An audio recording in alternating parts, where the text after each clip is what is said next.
olina engeri gy'obeera mu gundi zo zokka bana eno si emuyini w'eggwanga ne tusaba maneja akutuyitire maneja weebale naye ng'olabika bulungi Eva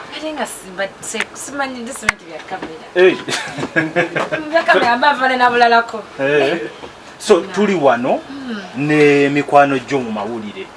nga naye tulina mukwano gaasinga ate akya celebrating amazaalibwa gakya celebrating Spice Diana omanyi kyatugambye tubeeko kye tukuleetera byonna bya surprise kati byonna bya surprise we tuli wano tulina kye tukuleetedde kinene newe kaba kati ni kyonna kye mukoze kimbadde suubira kimala ne mbamuze ne piki wallahi zena question ne mbamuze piki na mazi just kino kungamba nti muze just for surprising you still celebrating me in November chichiza mukwano gwolowooza muyimbi fani wa mawulire olowooza agwawa we tuba tutandikira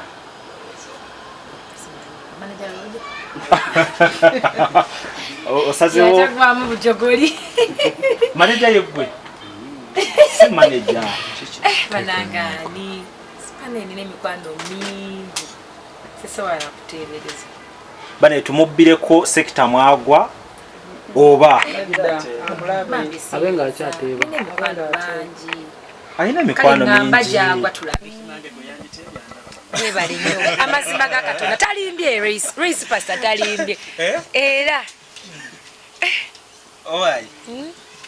fenga faba mawulire already kati wande tukyali surprise kitukozeeko kyekyo tukwata kinze kyo kimaze kakati engeri kyabwe gye kiri ekinene kya motoka kinene kyaki kyapa nange gwe kyewa omanya kati obudde bwe tuyinawo tutandika otteebamu banayinsiinza muyimbi kale mpaayo ka tukole tutya tugenderawo simanyi tuyitawo muyimbi ki akoledde surprise kati simanyi anti saha King Saha just simanyi just yazjide mwongo ani banaye kwa tulina abayimbi abakazi mukazi kale tukube tugene mpola ongambye muyimbi mukazi musajja golowooza omukazi n'omusajja ani anagani kale ali awo muvubuka alika akuze naye yeyisa kivubuka Stewart ngaseka reto tandika anagani akuze naye yeyisa kivubuka ntwale wa fresh dead namwe simanyi wallahi abani namanyi mikwano gye nnina bangi muntwale tumuwe kirabo tumuweemu kirabo oli redde okureceiving ekirabo oyinayo muyimbi kati gwegikidde omusajja atutisse ekirabo n'ayita mikwano gye gy'amawulire bonna ne babeerawo oyinayo gwegikidde kati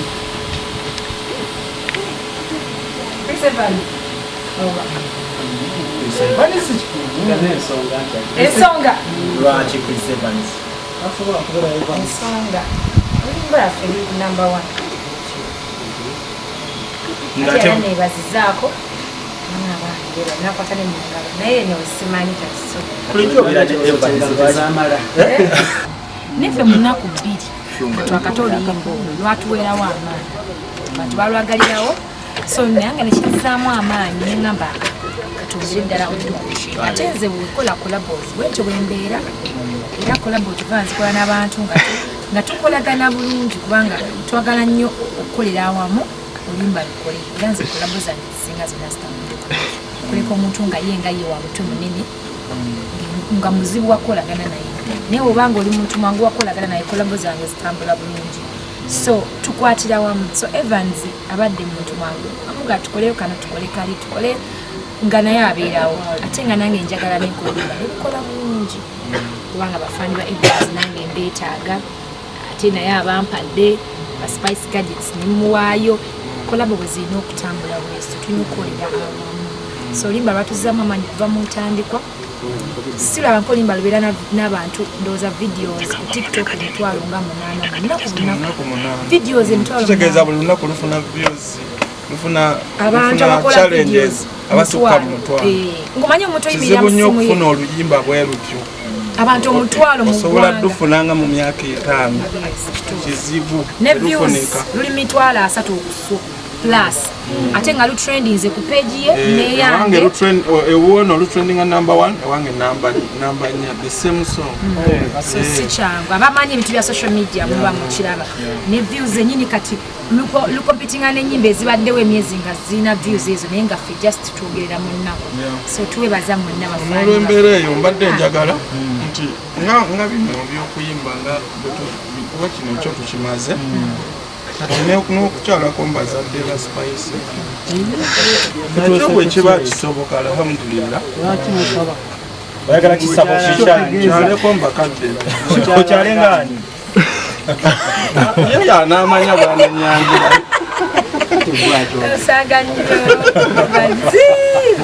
nalozaawo ekikonde ekifubutuka okuva ewaalo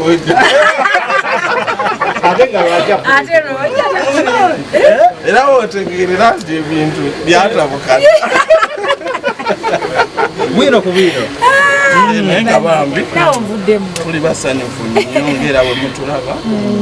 n'abamawulire bambi abazze okutubeererawo abo tebatupromotinze Oluyimba luno okulaba nga lubeera number 1 mwebale nnyo tutambulizaawo lubeere number 1 emyezi egiddako awo buli wamu yonna so mwebale nnyo bafaani baffe kintu tusobola kikola nga temuliiko buwagizi bwammwe sapooti yammwe mukoze videos mupushinze mupostiza Oluyimba mwebale nnyo aba media mwenna ababloga aba YouTube aba TikToka menyani obandikaani bambi mwebale n'okwebaza management ya Evans ne management yange mwebale nnyo okukolera awamu kulaba nga ekintu kitambula folumu ng'abayimbi tuze batuli eno naye nga management zikwatagana bakateke wano ne ku radio era ne radio lubadde number 1 so era ne lusinga era okuzannya mu nnyimba zonna so kati ettooka ogenda mufumbirako era nze ngenda kusigala wano ekyeggulo tulabe kubanga mbaawo okulaba nti Spice anfumbira tusinkana eyo mbikaali biki naye okufumba nti naafumba tekitera kubaawo kitegeeza mu kugula ettooke kyadde mu pulaanizo tusaleko oba nkoko ng'emu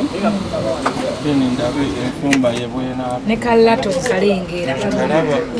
ntatandise kukola maka wano kawotameroni kati tumenye emenyeremu Evans enkoko yaki kimu kina kitegeeza yes kuba kiyinza okuba kina kitegeeza omukyala naddala wotameroni sijja kubivvuunula byonja kubivvuunula nga temuliiwo waliwo ebimu bye tuba twagala okwogerako nga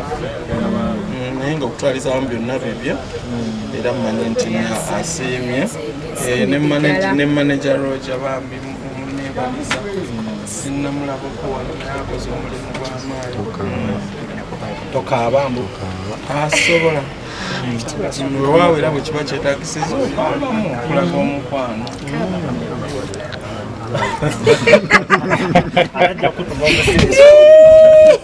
abawagizi bangambye nkubuuze nti mu vidiyo wayisibwa otya bweri embeera omwana nga katawulo yukira mweru weyagirako katawulo n'akanganya kugamba ekyali luba nensaba gundi Frank ajja mpega lubindi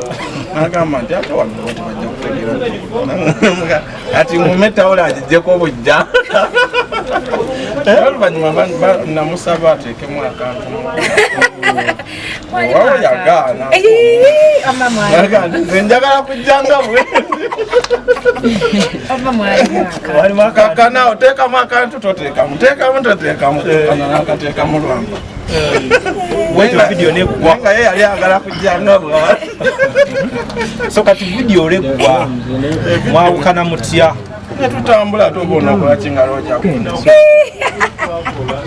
nesinga ayita kutunulira okyayogera kino mugamba yingire mmotoka byonna byogedde nzikiziganyiza naawe nekusonge omuyimbi we sikugwa mu gaapu z'abasajja ng'akyali muto atuuka ekiseera afumbire mu kaseera akatuufu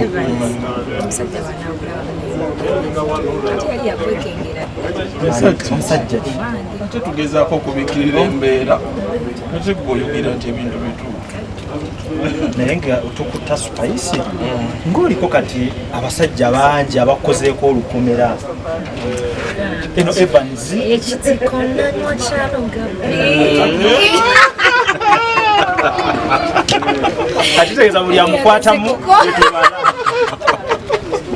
basajja kinaye lwaki lekana buli muwala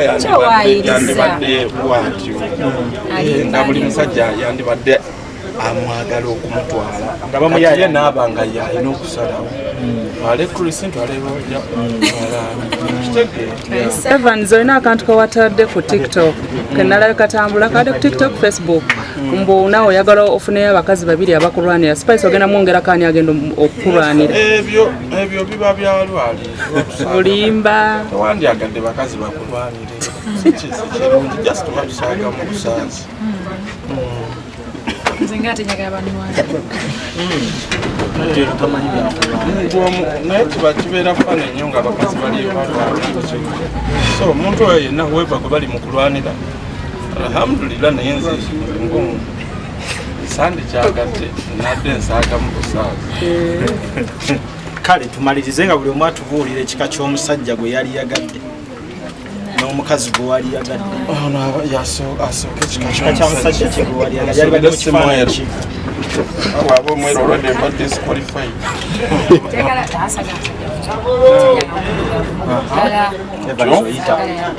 erimu akeeruyeru ndi mweru Evans kyekita yeyo kala bwetyo ajanga mukakkamu ekimu ku byenjagaza ku Spice nti akugumya obanga yeetugamba otinaa nti anedda naawe mwoli musa abanesuubi tomwagaliza kwetuga Evans abasajja bakwata empola nga Chris Evans kiteza akalindi naye ekyejo kikiriza ekyejo banaawe njagalira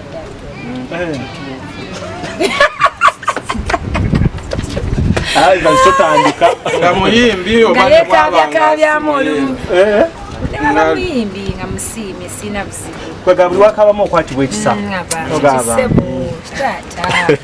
kati musajja bwatyo naye ng'alinamu kasente mukozi banaye ndi mukazi mukozi enkoko taguleemu agula bbiri era aguze bbiri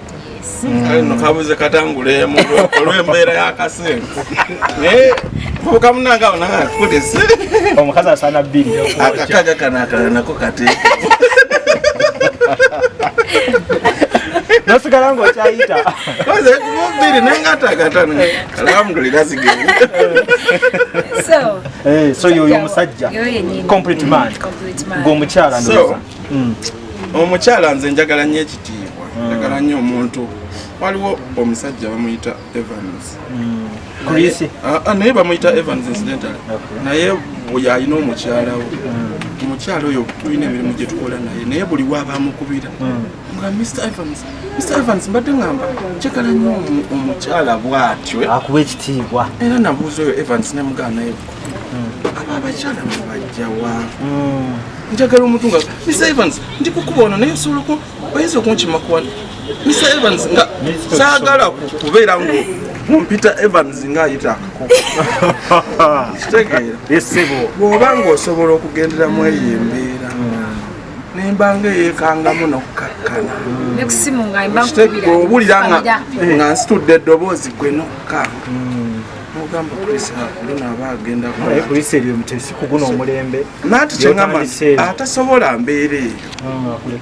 andeke naye nze obulamu bwange njagala nnyo okumpa ekitiibwa ekyo kitegeera olina engeri mwana gy'owuliramu okitegeera gy'owuliramu nga bakugondedde kyekyo ate twagala nno bingi just kitiibwa okuba essimu fukamira si kufukamira naye n'oteekawo embeera n'olaga nti wemba mbadde nina kyenjagala kati gwe ne bwoba oyagala kukigaana nosooka obanga agamba naye nze mbadde nga agamba nti oba twandikoze bwe tuti kati nga toki impozingako noteesa then negamba kale oba bwolaba nga ngenda kutomera oluusi nondeka nentomera mu Kongo omwami mugamba olaba Mr. Evans nakugamba singa okitegeera so sigamba nze ngambye tukole bwe tuti awo oba bugamba katulacha kamista tukongerera ddala kukuwulirira nnyo anti njagala oyo omukyala anasobola nekirala njagala omukyala gwensobola okuwa essente n'azinziriza nenkwata oba emiliyoni nenjikuwa katugeze obadde ozza okundabako nga twawukana nenkunyigayo emiliyoni nga bwomanyi noginziriza noga ani twezimbe oba ozigulamu seminti gwonoomanya nti oba onteze okitegeera naye nze ekinnuma nti buli muwala gwowe sente afulumanga ng'omuddi oba njagala omuntu nti kyekyo kyenkugamba nti obuntu obwo obuti atya sente zakulisimu zirya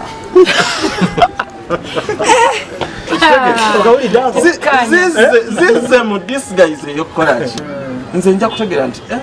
tali afutaolwedde zino olwedde twazijja edda mu gashi zino potea sente zonakwatako naye ebikalu twala kati wano olwedde kiba kindidde kiba kindidde nze kama kamuwe gabuwa okutagabuwa nze ngamba okyalina emyaka gy'emirala gijja okuba nga okyali singo lwaki kali kasembyeyo kali akokumutiza sente ate nolaba kiba kika kyamukyala kati olaba ono spice ntundi ebyange zonna nenzimuwa nansi kiba kika kya mukazi kyamukyala spice ekitiko kiriya naye ekitiko kikolaki kyakoze eddira ali njagala nokukijja mu luyimba ate yajja n'ekitiko kyono nayagala kijjagamba ekitiko kirina kyekimukiriza kandi yawanika akayimba kakati ajja tutuuka oyimba paati eyo agamba laba tukadukajimuga tokikola ekitiko kiwonya omutwe kamunguluze nga kutte ng'omukyala katukijjaamu kyala bakitegedde nnyo bakyagadde nnyo anti lumwa nnyo omutwe ebiseera waliwo ebiseera tukumpi nokulumamu ng'omukazi ategedde kale ebisembayo eri abawagizi bammwe netubeera zibatufuka manyi ebbanga limaze ne Chris embeera zange zatukamu tampola netowaaza